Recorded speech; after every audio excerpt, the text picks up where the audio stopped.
2020 has been a tough year for all of us.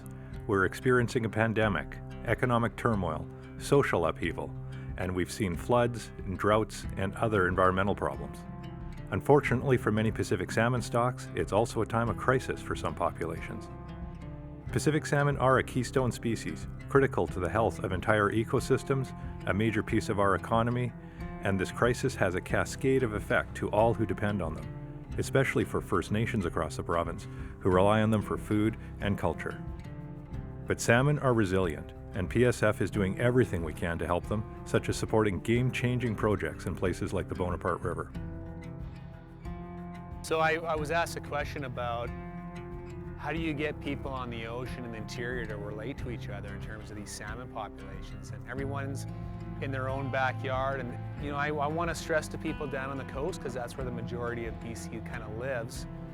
And that's where a lot of the salmon seem to be, but 80% of the salmon spawn up here in the interior. And unless we invest in them, it's just not going to work anymore. They have to have money put into them to try and produce more fish. Well, we're up in the interior of BC, in a beautiful area known as the Bonaparte watershed. And we're on the Tanami Ranch owned by Gary and Sue Willis. We love nature, not just the river, but all the animals that the river provides for. So we have a vested interest in the river doing well. Oh, the river's very important to us.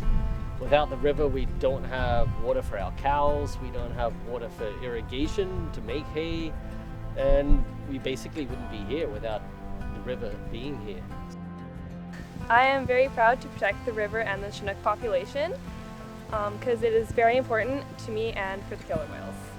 Bonaparte itself is about 120 kilometers long, and so that doesn't include all the tributaries, and it's quite a large producer of salmon in the interior. It's an important river.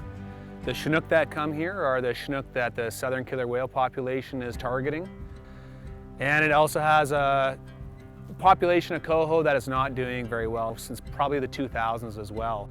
We're fighting a bit of a Mother Nature firestorm right now. We've got flash floods, we've got some fire damage. There's basically not a lot of forest cover left to hold back that water, and it's really impacted the river in a negative way, and it's set back our restoration program, you know, a good 5 or 10 years, where we got to play catch up again now and try and bring that back to where we were. We've partnered with the Pacific Salmon Foundation on some great projects. We know that dollars are limited all over the place. Everyone's looking for the same money to fix the same problems.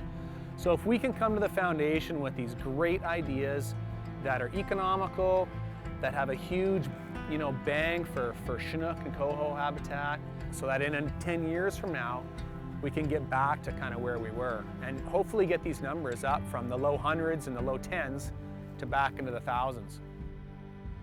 PSF has a 32-year history of supporting salmon stewards.